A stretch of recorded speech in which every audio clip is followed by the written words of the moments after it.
Hello and welcome to A Drop of Knowledge with me, R&D Team Leader Donald Miller. And me, Project Research Manager Hannah Gunter. Today's a really fun one for me. We're going to be talking about Section 82 of the Environment Act, which, while it's extremely important to us, our customers, all the people who want to be our customers, actually there's an electronics engineer and a guy who gets told what sensors to have designed and when for. It's not something I actually know that much about, so I'm really looking forward to this. Hannah's going to tell us all about it. So the format today is going to be a little bit different to last time. I actually have some questions that I've come armed today with. So Hannah, do you want to give a bit of a preamble and before I start getting into your ribs? Yes, so Section 82 is a specific section of the Environment Act, which was passed in 2021 through UK Parliament. It only applies to England, which is the important thing to remember here, because we'll actually be talking a bit later on sort of how it might impact on other parts of the UK. And Section 82 was particularly important because it stipulated an increase in the monitoring of combined sewer overflows and sewer outflows. Okay, well, there you have it. Pack up and go home, or some more questions. So, you've mentioned that this only applies to England. Yes. Is there any kind of provision that nudges the rest of the Union, or is anyone looking at the outcomes for this in any particular way? I think probably. It's first legislation of its kind. The scale of monitoring hasn't really been done before. The fact that it's not just outfall monitoring, it's upstream and downstream. So part of the rationale behind it would be to see the effect of combined sewer overflows and that flow as it joins into the river. So, for example, where there's Wales, which has not got privatised water, they have a not-for-profit as the main water company and then some smaller ones. And while they don't typically have to do this, it's quite likely that they're going to either are already working on or will work on a similar thing. And hopefully, as we start to get the first installs underway in England, it can show the good bits and also the bits that need improvement and how to sort of how to iron out some of the creases, shall we say. Nothing's ever 100% out the gate, right? No, and definitely not in the water industry. So it's really good. We're quite ahead of the curve then, certainly within the Union and possibly internationally as well. You made mention this is upstream and downstream of every single sewage outlet site in every river in the United Kingdom. Is this also affecting other types of bodies of water, like lakes, for example, estuaries? Seas. Typically are under other legislation already, so you might have a bathing waters directive or something else, and that legislation is currently undergoing a review and a big change, which is it's an extremely interesting time looking at sort of environmental policy in England. The main thing with it affecting rivers is there's always been that sort of, as a self-confessed river nerd, one of the things about rivers is that they have this remarkable ability to recharge themselves, to recover. Because they're always flowing, you get oxygen into the flow. So where maybe you have a heavy outflow and a lot of the oxygen level drops, or even worse, just disappears, there will come a time, we hope, further downstream when it's going to recover. But for every river, that is different.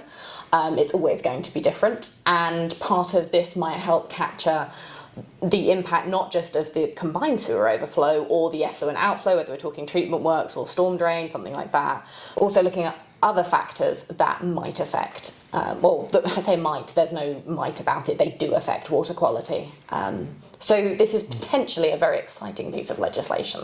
You mentioned that there's monitoring upstream and downstream of every outlet site on English rivers. Is that hundreds of sites, millions of sites? Not quite millions, but we are talking sort of into the 10,000s. Wow. And this is probably one of the biggest critiques of the legislation, is developing it within the next AMP and getting that level of install. The infrastructure for that is immense, as you can imagine, and it is one of the very significant challenges facing the Act itself. AMP being the funding periods for the water industry. Yes. Yes. So that's the asset management period. Yes. And I was going to say, by the time this goes out, we will have started our next AMP as it is, because it starts in April. Woohoo! Exciting stuff. So something on a scale that we've never seen before. Yes. Really in England, especially within the EU, potentially even internationally, this kind of water quality monitoring and this kind of granularity really isn't. So it is. The legislation itself is quite unique in that aspect, but it would be wrong for us to sit here and act like it's the only sort of groundbreaking thing. In the EU, they've got the Water Framework Directive, which obviously we used to be involved with, not so much anymore, and there is other monitoring. I think the success of this will really be in how that data is used, how the data is communicated, and sort of everything we do, because this could quite easily be a fantastic move towards better environmental understanding and information, or it could slide the other way and it will just keep going under revision as it was too ambitious in terms of manpower. Because we are talking about every manufacturer massively increasing their output to meet this demand. It's exciting for me as an engineer, but a very big challenge certainly. So can you offer any insights into how this legislation came about, broadly speaking? It was the need for more environmental protection. So when the Environment Act passed, it was addressing sort of air quality and water quality. And one of the big things, as we will become aware of in recent years, is sewage overflows and spill hours are getting a lot more press. So it would have been very odd if it hadn't been addressed. That being said, the way it was addressed, like I say, it does remain to be seen as to how successful it can be. One of the big criticisms that I share in this piece of legislation is the fact that it is only focusing on CSOs. It is not focusing on maybe sort of arable farming and road runoff, other things, especially things like road runoff that are at the moment completely unregulated in terms of monitoring what comes off them. So if we use the information well, then yes, absolutely, this is landmark and very impressive. But it's walking a very fine line at the moment to implementation. So this is very topical. It's still very much in the public eye, although I do remember a conversation I had with a wonderful event called the River Summit last year, and I won't point out who the person I spoke to was, but he did point out that with any issue that attracts public and media attention, there is a policy window, and that is when, and it's so cynical the way it sounds, but that is when people are paying attention, then by that the people who are in power make the decisions, and you can make inroads to it. Once that policy window shuts, when something else becomes more important in the public eye, the door is shut and you have to move on. It's kind of like in the way that when you're looking at how science is funded, and I've definitely had we've had interesting conversations on this in the past. Absolutely. Is that funding is quite often, again, quite cynically available for whatever is the trendy topic of that time. And sometimes that's with genuine real life applications. What it can do is shove to the side other things that are also important. It's not a case of we fund something, we solve it, and then we move on. We fund something until we find something else that also needs funding. Yes. And then it shifts. And that's just unfortunately, and in some cases fortunately, how things work. So really, I do think this part of the legislation, given that it focused so much on water companies and their outfalls, it was a result of the public interest in the matter, because obviously we've got pressure groups and NGOs and things setting up, all of which aiming to try and campaign for cleaner water in England. Fantastic. So let's dive down into a bit of the specifics. What is it we're looking to measure? Because Process Instruments offers, 35 different possible parameters between our various direct outputs of sensors and derived parameters. Presumably the Environment Agency isn't asking for that much data. What are they after? The thing is, you say that much data, even with the 5 parameters that have been stipulated, that is still a lot of data. Oh, it's going to be an immense amount. So we have what we call, or what I've taken to calling them, the magic 5, as it were. So we've got pH, temperature, dissolved oxygen, turbidity, and ammonium. And those were the ones that were originally set forth in the Act. There is a caveat in the Act that the Secretary of State can at any point add parameters to this list. Okay. So there's been a sort of lack of anything really formal. We've had an interim document and a guidance document since, and in one of those, electrical conductivity was also added. But it was not a you must, it was a recommendation that you should, because it might get added later. And that was a good thing, because it was kind of a gaping obvious hole when conductivity wasn't included at the beginning, because conductivity tells us a lot about water quality. With the parameters that are, they're quite descriptive. Ammonium is probably the one, and I say ammonium, it's written as ammonia, but that's a whole thing we'll get to, I'm sure. You'll notice I keep saying ammonium, not ammonia. Now in the Act it is stipulated as ammonia, and there is in the guidance, a second line that points out that because ammonia in water, so trying to capture the gas in the water, is so difficult to do, you can use the very common method of using an ion selective electrode to take the ammonium and then use pH, conductivity and temperature to work out what the ammonia concentration would be at the same time. But these could still change. It's unlikely, I think, at this point they'd mandate anything else without a big change. And yeah, we've got a set of mostly descriptive parameters that will tell you things about the water. And that's possibly why A is having them upstream and downstream, because then at least you've got a metric of change. In terms of something like temperature or turbidity, they're good overviews of water quality, but they don't necessarily, in my opinion, get down to the nitty-gritty of what's going on in the water column. So 5 legislative parameters plus a recommendation to measure conductivity as well, which is quite a good idea. What happens with that data? Is it taken out live? Is it sent to the public? Does it only get to be viewed by the Secretary of State? What happens? As of this exact moment, there isn't necessarily a clear plan. The data is looking to be sort of freely available type data to those who need to look at it. Whether that will go so far as the public straight away, not so sure. The fact is, before data goes anywhere, there happen to normally be a series of checks to make sure it's validated and that it's genuine, and that happens with existing data sets, sort of, if you look at rain gauges or level gauges, they will go through a period of checking. And that on its own is a massive undertaking. As to what is done with the data, unfortunately we haven't really heard much of a plan yet. Perhaps we'll have to see the data first. But fundamentally, all of this information needs to be, from a confidence perspective, I would imagine needs to be linked back to things like the UCAS test laboratories, being able to tie back sensors to calibrations to specific standards and all the way back to the national laboratories. Without that, there'll be allegations that the data isn't correct. So obviously it's very important for public confidence that the quality of the data is there, that we can tie, for example, take a sonde with the 5, possibly 6 parameters in it, being able to tie its calibration back to known specific lab standards and ultimately back to UCAS grade labs, as we do here, as indeed our competitors do as well. It's a fairly standard thing. In that sort of vein, are there any particular concerns or red flags against any of these parameters? So yes, would be the answer to that, unfortunately. The main concern that's sort of shared by people throughout the industry is the ammonium.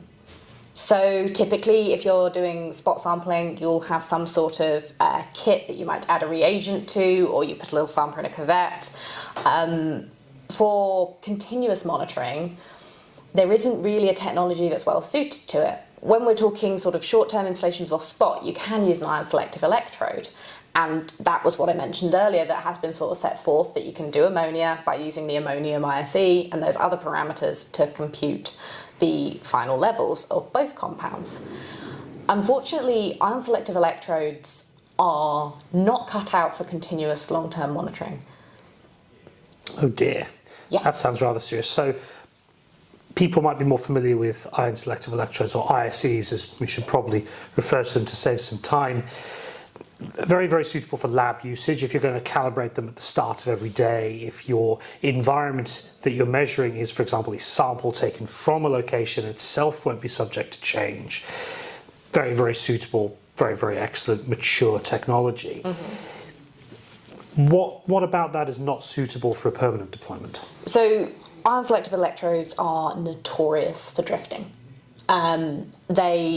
Even with a calibration, there will become a point at which they will start to drift, and that can be as much as sort of 2 weeks after deployment, it could be a couple of days, or it could be 3 or 4 weeks.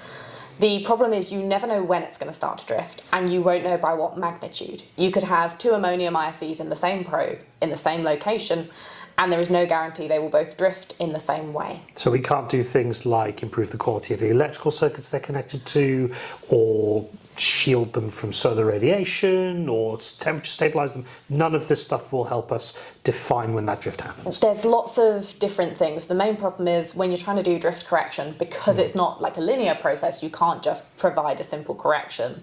And if you manage to correct one set of data, again, there's no guarantee that that could be applied to another set. Some manufacturers have been talking about having better ISEs or longer lasting, but there seems to be a real lack of quantification as to what that actually means. And regardless of what they've done, ISE tips, so the bit that actually, the membrane that does the measuring across, they only have an operational life of about 6 months. So even if you went out and calibrated your ISE every week to make sure you could be as certain as you could possibly can be in the data, you've got manpower of, first of all, trying to get that done every single week at 20,000 plus locations, plus the fact that you have to replace the tip every 6 months. The OPEX costs of ISEs on their own, even if we forgot the other parameters, are eye-watering. That's rather concerning, because this isn't a cheap thing to embark upon to begin with. I mean, as someone who pays his water bill every month, knowing just how much these sondes cost anyway, and now we're talking about massive OPEX costs, that's rather concerning, especially when you think that, okay, many environments will be quite easy to access. You know, you're potentially talking about a small, relatively small brook or beck winding its way through some farmland, potentially accessible 3 or 4 meters off the side of a road, but then there'll be environments that are much harder to access, outflows from more remote villages in the Peak District spring to mind, or indeed environments in very congested cities. If you think about Leeds has an underground river in it, or a river that's covered at many points, that's very difficult to access. In London, right opposite the Houses of Parliament, you have outfalls. If you've got to get into the Thames,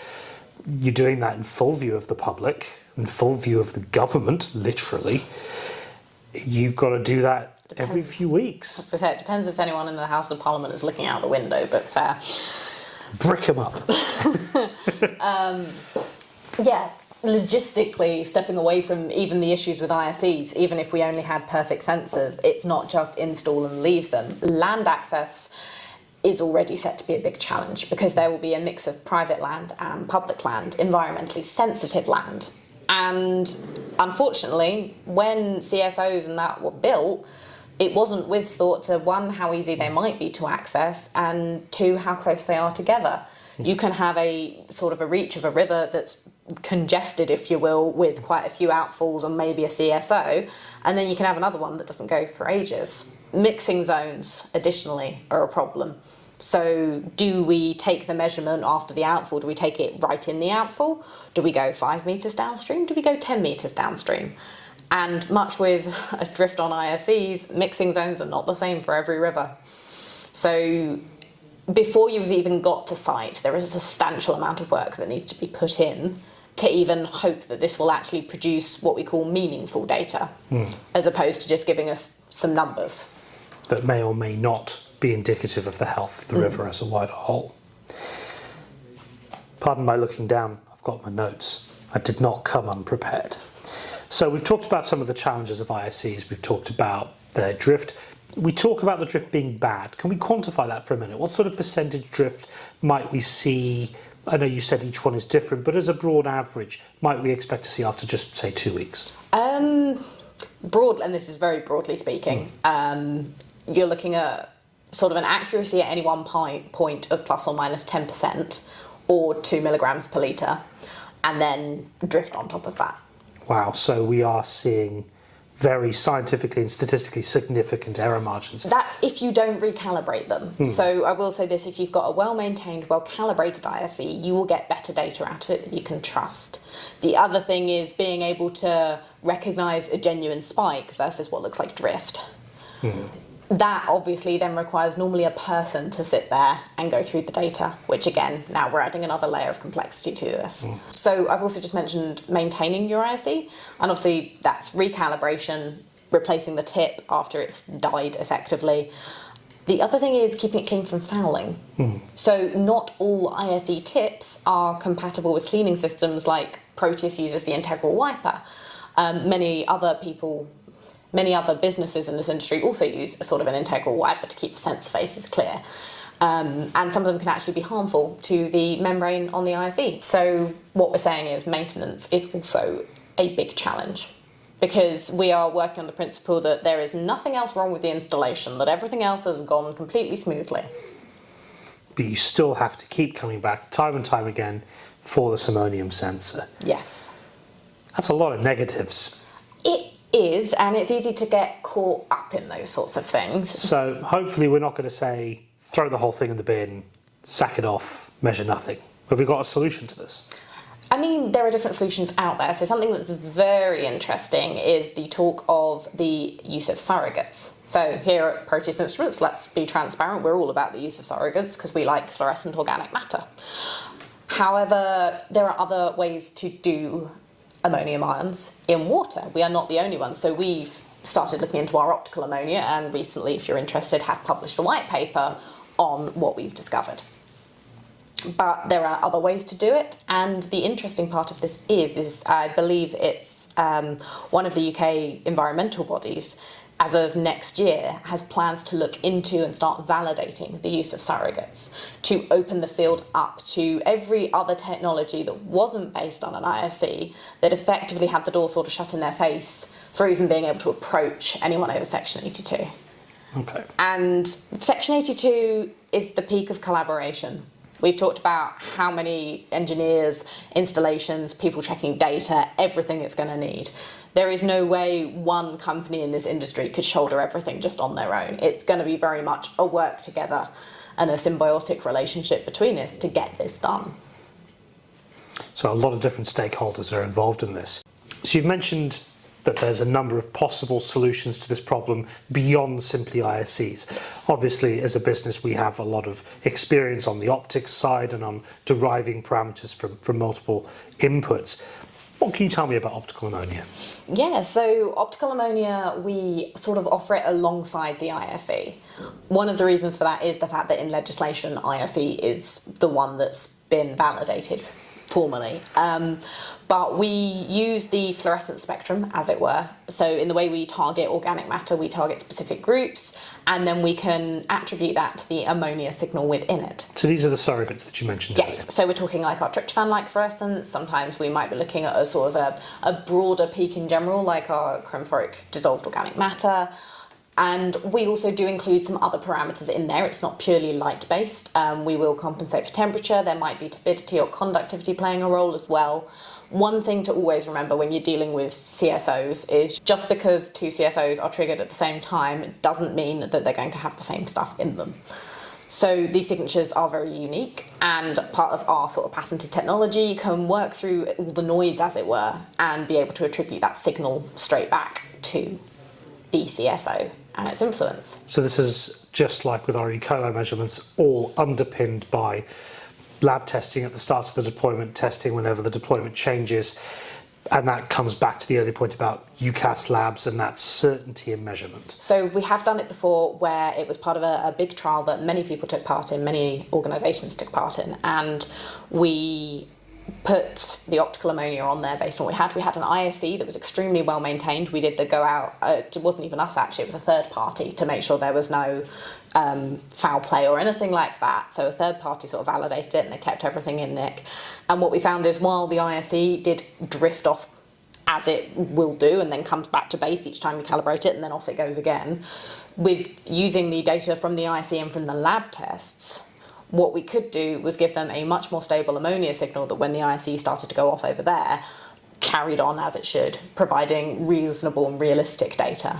And every lab sample that was done, and this data is available to view on our website, as this was done, every single lab sample hit the optical wavelength. Wow, that sounds pretty awesome. It was a real wow moment for us because this isn't something we came up with on our own. It has, as most things do, a backing in science. It's been mentioned in a few papers sort of over the years, but never really explored. So the fact we got the opportunity to do that was really special. And going forward, obviously everyone knows of the big WRC trial that's being organised at the moment, and we intend to carry on with our optical ammonia then. Because we're not saying replace ISEs entirely, although in a perfect world. But we're saying, as we always do, there are other options out there. It does not have to tie us to this. And if what we're going for is public confidence and people using this data to make informed decisions, they need to know that the data they're dealing with has actually been well thought out and looked after.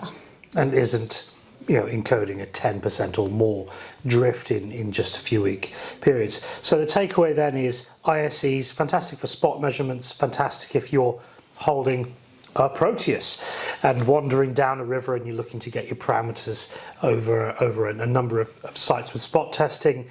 But for that permanent deployment, you're going to see drift. Potentially, I have heard as well, you may see damage depending on the levels that you're measuring. An optical sensor is, in our experience, much more likely to be stable, repeatable, and have a much smaller OPEX cost. Yes, I think cost is what it comes down to, because even once everything's all been installed, this then has to be maintained. There's no end date on it. It's not like we're going to do it for 5 years and then go, eh. So OPEX cost, unfortunately, they always say everything comes back to money, but it is a very big problem with this bit of legislation. It's all got to come off our water bills, right? These are private companies we're talking about. They're not going to do it for free. And yeah, someone's got to pay, and it is going to be the consumer. Yes, these SONs have a high upfront cost, and optical sensors, multiple optical sensors will cost more than an individual ISC ever will. But that OPEX cost is going to dominate. That's the thing. You're not buying a new tip every 6 months, or you may buy a new tip every 6 months, but you don't have to pop out every week to calibrate the sensor. And again, long-term optical sensors, you can calibrate them every 6 months or every 12 months, depending on the level of drift you do see, which again, with optical, you're not talking massive levels of drift unless something's gone terminally wrong. Generally, it's just a slight variation. So yeah, we do think with optical that we have a pretty solid grounding in this. And of course, having those sensors allows you potentially to access more data as well, because you always have the single-ended outputs of the optical sensors that may not be included in that list of 5 parameters plus conductivity. So this is, as someone who's done a lot of work around bacteria, the bit that breaks my heart about this legislation, because while I understand the need to keep the list of parameters small to start with, and also cost, which we've just talked about, of the parameters they've chosen, there are so many more that would make meaningful contributions. Again, okay, so we do optical BOD, which has got a very strong grounding in science, and we've proven time and time again that it works and that it's good. And if you put BOD next to DO, BOD straight away tells you far more about the context of that pollution, how the river is using the oxygen. It tells you about the biological life and the functioning of the ecosystem. And I'm not saying dissolved oxygen doesn't have its place, like an ammonium ISE, it absolutely has its place in the monitoring suite. But to see supposedly landmark legislation come through with a very unimaginative list of parameters, and the fact is, it's not that people don't want to look into these more. We have sort of conversations with water companies and talking to people on the ground, and they'd love to be able to have it mandated to have a wider range, of parameters. So the fact is, there's lots of interested parties that would love to have a wider range mandated and within their reach to use their best judgment at sites as to what specific sites might have more of a challenge with based on the type of CSOs. It's just unfortunate that we've started with such a small group. So you've mentioned that a lot of people want more, and I can imagine that's very site dependent as well. You might have upstream of a effluent site being a bathing environment, for example. Is there any provision within the Act, the Environment Act, for that kind of concern being taken into account? Sort of. So there's a stipulation in it that you leave there's the stipulation in it that within your SOND, and by that we're talking about the main body that holds all the sensors, you have the ability to add another 2 parameters without requiring the instrument to be replaced or major work going on. So it's this whole idea of not necessarily quite plug and play, but very close to it. So that then marries up very nicely with, for example, our Proteus 1 system. Say Proteus 1, I'm burying the lead a little there.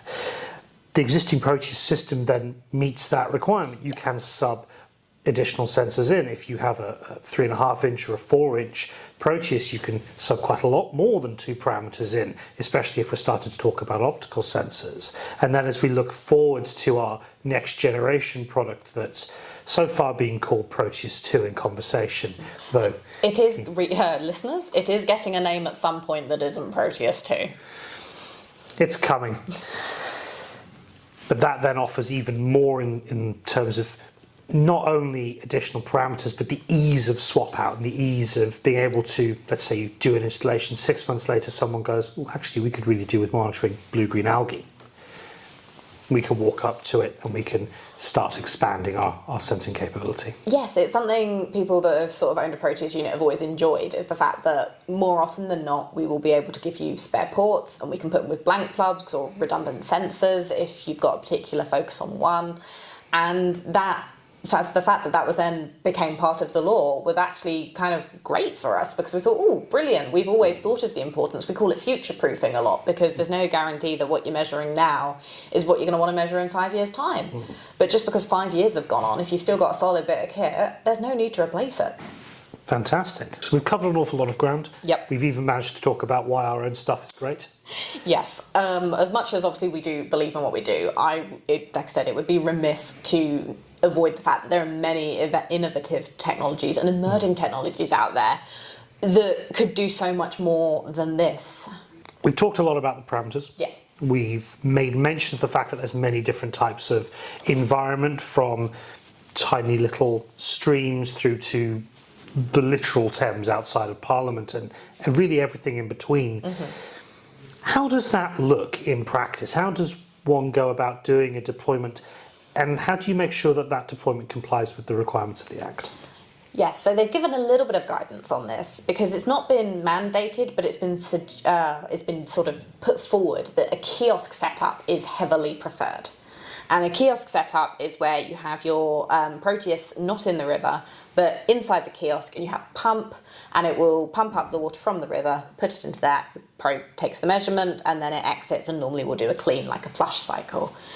And that's taken, as I understand it, in conversations I've had, a lot of people by surprise.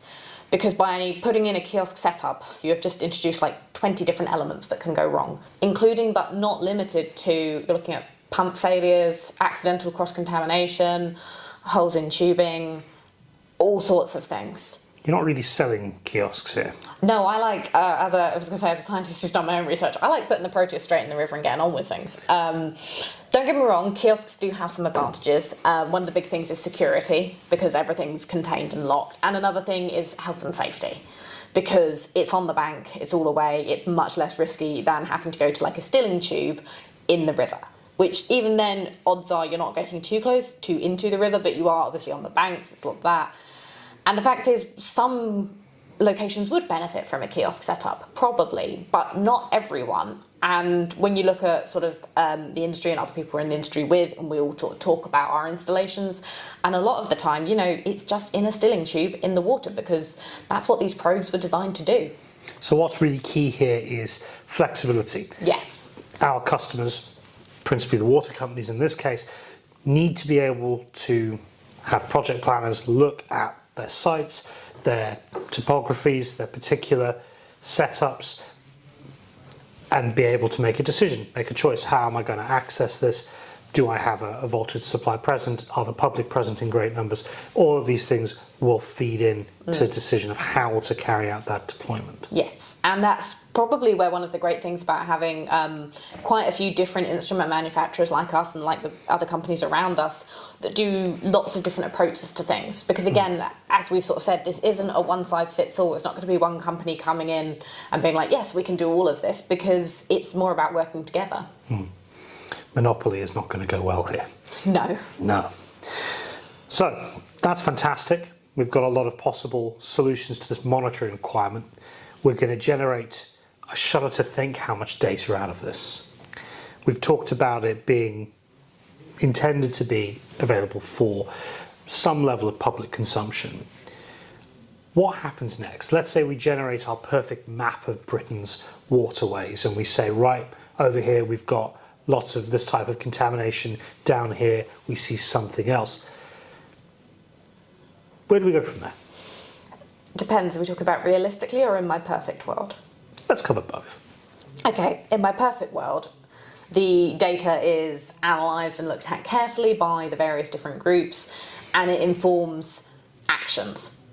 So if they notice that the CSO has a particular signal, which we've seen in installations we've put in the past of part projects, and you can isolate that, but then you see there's something else alongside it that isn't tied into it. It's being able to then isolate other sources, because just because we have regulations on things like farming doesn't necessarily mean that in every place they are doing the job that they need to do. private permits, which are only regulated when you go and visit them. That could be a massive issue, but we just don't know. I mean, our MD, Rob, found one time he did the environmental detective story. That's one of my favourites, when he was just testing out some Proteus kit and found that a landowner had been illegally discharging to the river near his house. So there's implications here for law enforcement of existing legislation. We're going to cover a lot of ground without requiring Parliament to sit back down and rediscuss this issue again. I think that's the thing, and I'm even a bit hesitant about enforcement, because I think as much as there have definitely been wrongdoers and things that we are not so proud of, things that we don't currently regulate, like what comes off national highways, those are the important pieces of the puzzle. And in my perfect world, that all sort of starts to form more of an understanding, a scientific understanding about how catchments work, the impact of our water cycle, and how we can mitigate to reduce our impact on it. Well, so it sounds like we're really trying to peel back a veil we've not peeled back before to this scale. That's very exciting. It's exciting, but I just hope, the cynic in me wonders if this legislation is enough or targeted in the right area. We will have to see. We will have to see. Quite a lot there then from a perspective of existing regulation and also areas where we know we can be doing more or where we know we need to learn more. That's extremely encouraging, very exciting. Do you think this is likely to drive fresh innovations, especially when it comes to filtration of runoff and effluent and things of that nature? Absolutely. And I think one of the things that is encouraging is, again, looking at other ways of doing things that aren't necessarily the way we've always done them, but looking at it from another perspective. The use of remote sensing, dare I say it, the use of AI, that's always a fun one to talk about. But these are all doors we haven't had the opportunity to open in the past. So regardless of how this all works, it's generated some extremely interesting conversation. Fantastic. Well, join us next time on A Drop of Knowledge to discuss something else. We hope you've come away from this a little bit more informed and a little bit less confused. I think I have. Thank you very much and goodbye.